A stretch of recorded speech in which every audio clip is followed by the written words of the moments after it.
adalah acara Haul Permen Klang kedua yang berlangsung di Kampung Batailik, Samalanga.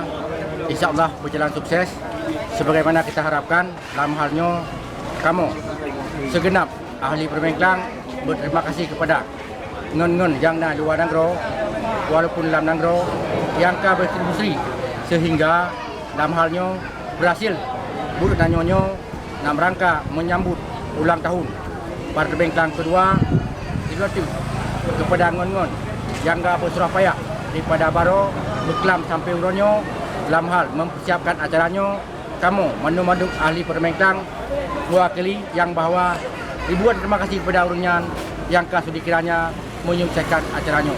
Terakhir, terima kasih juga kepada Handan Taulan, sahabat-sahabat yang hadir di hadapannya. Juga long ucapkan terima kasih atas nama Permen Klang.